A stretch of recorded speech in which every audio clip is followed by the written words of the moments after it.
يعني تۆ ئەبی بە طەبیبێک جارێ لە شەشی مناڵی ڕۆی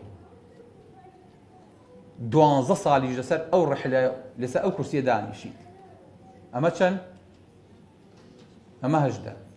شەشی تریش لە تۆ بە ئەگەر نەمێنیتەوە دانیشی ئەمە چەند؟ ئەمە 24. تەخەڕوجەکەیت 2 ساڵ ئیقامە و ئیقامە و قودمام سەرۆسەر دوای لە بۆردێ وەرەگیریت. پیاو نییە پێشەوەی بێ بە تەمەنی 30 ساڵ نیوەی تەمەنی ڕۆیشت بێ تەخەڕوجی کردبێ و خاوەنی شادەیەکی بەرز بێ. یعنی ئیلا سەر و ڕیشی سپی تێکەوتووە، ئیلا PDPەوە دیارە. 30 دانە ساڵ ئەخوێنیت، مەرج نییە تۆ 30 دانە ساڵ بەرووبووم و هەبێت و بتوانیت پەخشکەیتەوە. یعنی معقولە ئەم مۆبایڵە بە 30 ساڵ دروست بکرێ بۆی کە 30 ساڵ خزمەت بکات، هیچ معنایەکی تیان نییە. ئەمە لە ماوەی نیو سەعاتە دروست دەکرێ بەڵام 10 ساڵ بەکارێت. ئەم کۆمپیوتەرە بە هەمان شێوە.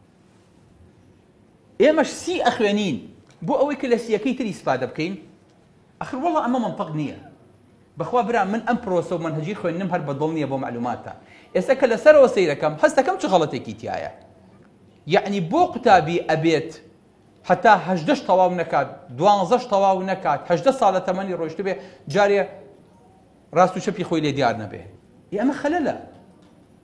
بۆ کاتی خۆی مناڵی ئێمە پێشینەکانی ئێمە کە ئەچوونە فقه و کە ئەچوونە مزگەوتەکان دەرزیانە خوێن ئەبوون بە عالم و ئەبوون بە عەلامە تەمەنێکیان هەڵی نەئەبوار لە تەمەنی 15 16 ساڵی بەپێی کەفایی خۆیان ئیجازەی مەلایەتیان وەرەگرت و ئەبوو بە عالم و شارێکی بەجارێ بەڕێوا برد.